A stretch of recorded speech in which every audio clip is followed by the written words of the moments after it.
بسم الله الرحمن الرحيم. السلام عليكم ورحمة الله وبركاته. أحييكم. تقبل الله منا ومنكم صالح الأعمال. أه، النهاردة هحاول أتكلم في موضوع، يعني البعض بيعتبره موضوع مهم، وخصوصا للأمهات والآباء اللي هم عندهم أولاد أو بنات في مرحلة ما يسمى بالمراهقة. بداية قبل ما نبدأ في آه، أشكال المراهقة والصفات والخصائص اللي بتميزها والنصايح وكيفية نتعامل مع المرحلة، بداية لازم ندخل هذه الفقرة بترك كل الأفكار اللي هي موجودة في دماغنا عن المراهقة من أفكار سلبية. لأنك لو أنت هتقابل شخص وخدت أفكار عنه قبل ما تقابله والأفكار دي كانت سلبية، طبيعي إنك هتحكم على الشخص ده من قبل ما تشوفه بالرفض، ودايما هتفسر معاملتك معاه على إنها معاملة سلبية، لأنك أنت من الأول من قبل ما تبدأ تتعامل معاه أخدت عنه أفكار سلبية. كثير من الناس في أذهانها الأفكار السلبية عن مرحلة المراهقة، وإنه ده الشخص اللي هو ما بيسمعش كلام حد، وإنه الشخص اللي ممكن ينحرف، والشخص اللي ممكن يحصل منه كل ما هو سلبي، والشخص الغير مسؤول وكذا. لا، المراهقة مش كده تماما. المراهقة مرحلة عمرية، ومرحلة نقدر نسميها مرحلة نمو بيمر بيها الفرد أو الشخص، من بتكون قبلها مرحلة الطفولة، ثم بعدها مرحلة ما يسمى بمرحلة الرشد. طبعا خلينا نقول إن مرحلة المراهقة يعني بعيدا عن التسمية بتاعتها، هل المراهقة جاية من التعب والإجهاد، ولا هي جاية من الاقتراب من الشيء؟ بعيدا عن المسمى، لكن خلينا إني إيه الخصائص مرحلة المراهقة، أو إيه أشكال المراهقة. طبعا المراهقة بتاخد عدة أشكال اللي إحنا نقدر نلاحظها في حياتنا العادية مع أولادنا أو مع بناتنا. مثلا من ضمن الأشكال وأهم هذه الأشكال اللي هي المراهقة مثلا المتزنة أو المتوازنة. المراهقة المتزنة أو المتوازنة دي معناها إن الشخص، كلنا اللي بنبقى عاوزين ولادنا وبناتنا يكونوا في هذا الشكل، اللي هو الشخص اللي هو يغضب أحيانا، يكون هادي أحيانا، بيتعامل بشكل فيه عملية اتزان، لا يبالغ في غضبه، لا يبالغ في عصبيته، لا يبالغ في تمرده وعصيانه، لا يبالغ في مقاومته للسلطة. شخص هو لا نقدر نقول هادي تماما، ولا نقدر نقول عنيف تماما في معاملاته، ولكن هو شخص يقف في مرحلة الاتزان في التعامل مع أصحابه، في التعامل مع في مدرسته، في التعامل مع أهله وأسرته.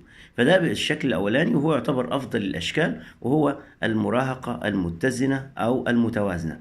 الشكل الثاني اللي بتاخده المراهقة، وهي المراهقة الاندفاعية، اللي بيظهر فيها الشخص انه عصبي ومقاوم للسلطة ومتمرد وعدواني بشكل مبالغ فيه، لدرجة ان اهله ما يقدروش يتعاملوا معاه، فاما يتعاملوا ان هم يكسروه وده خطأ، او يتركوه يعمل اللي هو عاوزه، وأيضا هذا التصرف خطأ.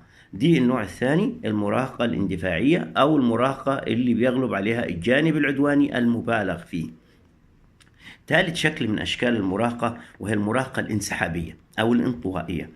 بعض الأطفال بعد أول ما يجي يدخل في مرحلة المراهقة تلاقي إن هو دخل في مرحلة خجل وانطوائية شديدة، وما يخرج برا البيت ولا يقابل بعض الناس. وهنا ده بيسمى أقرب ما يسمى بالخجل الاجتماعي، ولو كان عنده اضطراب نفسي هيكون اضطراب السوشيال انكزايتي أو السوشيال فوبيا، اللي هي القلق الاجتماعي أو الفوبيا الاجتماعية، اللي هو بالشخص ثقته بنفسه ضعيفة، مهاراته الاجتماعية بتقل، وبالتالي بيهرب من مواجهة الناس،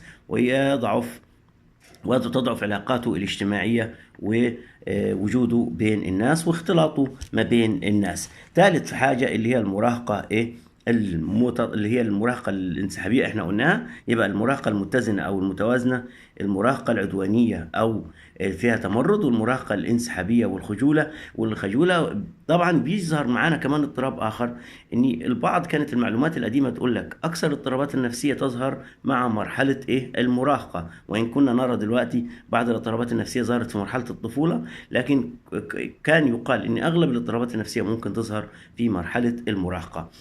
من العناصر الثلاثة أو الأشكال الثلاثة للمراهقة ممكن يظهر معنا المراهقة المريضة أو المراهقة المضطربة، وهنا اللي هي ممكن تتاخد من الشكل مين؟ الشكل 2 و3 اللي هي المراهقة العدوانية الاندفاعية أو المراهقة الانسحابية. أي شكلين من دول يتم المبالغة فيهم يظهر الاضطراب النفسي أو يظهر شكل من أشكال الاضطرابات النفسية. خلينا نقول طب إيه أهم الاضطرابات اللي ممكن تظهر فيما يسمى بمرحلة المراهقة؟ يعني هنلاقي العصبية الزيادة، القلق، الاكتئاب، الوسواس القهري، الرهاب الاجتماعي أو أنواع القلق بصفة عامة. كل دي الأشكال اللي هي ممكن تظهر لنا كاضطرابات نفسية في مرحلة المراهقة، أو حتى الاضطرابات الذهانية زي الاضطراب الفصام أو الاضطرابات اللي هي الوجدانية. كل الاضطرابات اللي هي ممكن تاخد الصبغة الأقوى حتى من الاضطرابات العصبية بتظهر في هذه المرحلة أو كمقدمة لهذا الاضطراب. خلينا نقول إذا ظهر عندنا هذه الأشكال الثلاثة والأشكال الأربعة من المراهقة، كيف نتعامل مع كل شكل من الأشكال؟ طبعا زي ما قلنا الشكل الأولاني وهو الشكل المتزن أو المتوازن، هذا الشكل هو أكثر الأشكال هدوءا في الأسرة دايما تمدح فيه وتشكر فيه.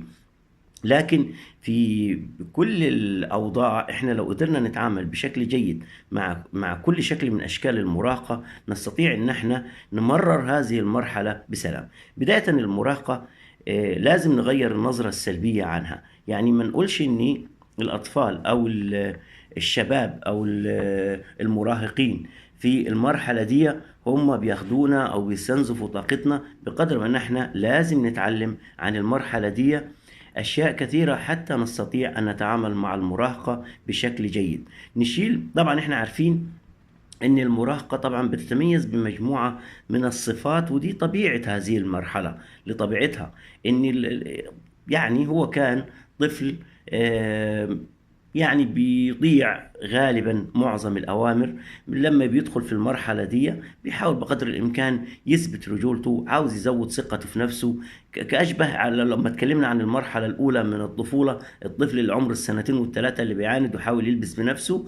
نفس المرحلة دي ممكن بتتكرر معانا في النقطة دي، يعني عاوز يثبت ذاته، عاوز يخرج ويتحرك، مش عاوز حد يقول له كل ده واشرب ده. فالاشياء اللي زي كده بنحاول نتعامل معها بان احنا نبعد عن صفة الاوامر وصفة الضغوط وصفة اني نجبر الشباب في المرحلة دي لصفة اني اخيره، اديله اهتمام، ان انا اشركه معايا في مثلا بعض الواجبات اللي هي خاصة بالبيت والأسرة، ان انا مثلا اكلفه ببعض الاشياء زي مثلا الانفاق بتاع البيت، ان انا امسكه ميزانية البيت لمدة يوم في الاسبوع.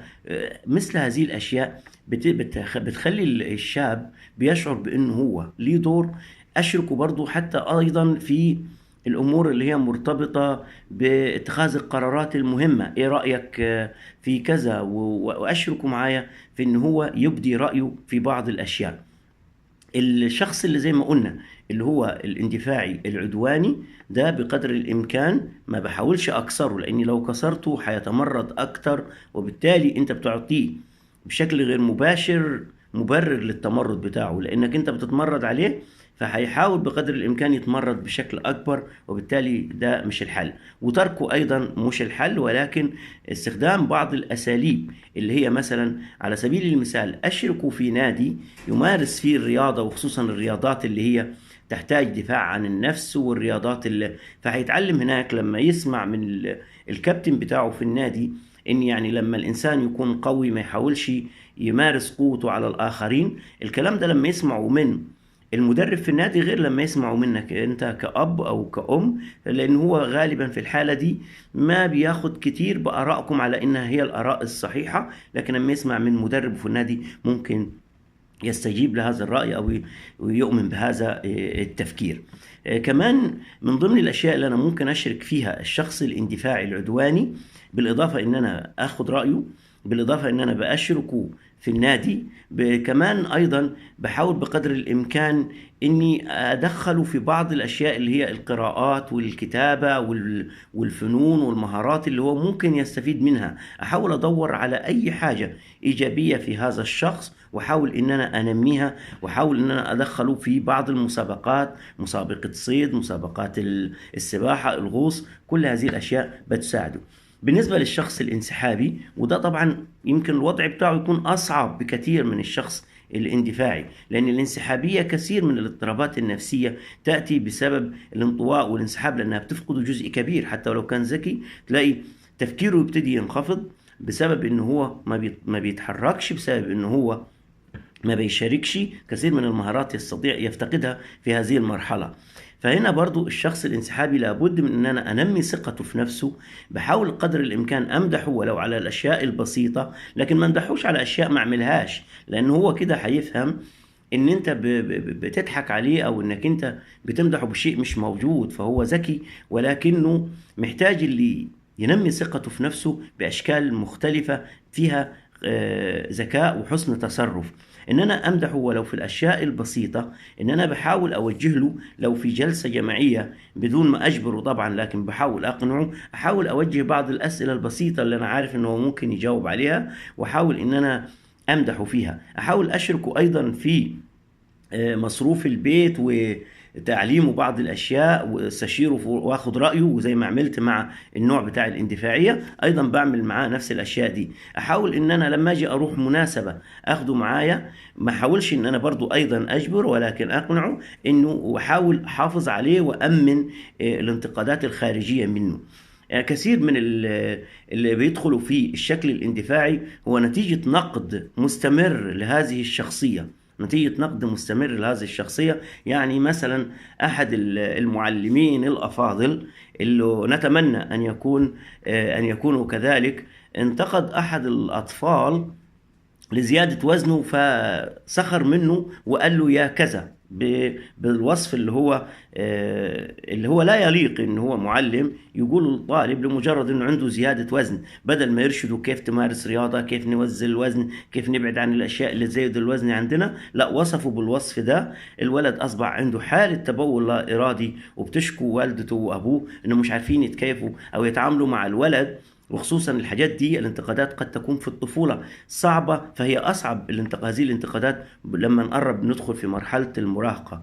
أما بالنسبة ما يزيد عن هذه الأشكال في دخول في اضطرابات، كده نحتاج إن احنا نستعين بالطبيب النفسي أو المعالج النفسي في تشخيص مثل هذه الاضطرابات وكيفية التعامل معها. بكده أنا أحاول إن أنا ما ناخدش كتير في الفيديو عشان نقدر يعني إيه نستوعب ما قيل في هذا الفيديو. سعيد بكم، وتحياتي لكم أحمد القوسي، وعليكم السلام ورحمة الله وبركاته.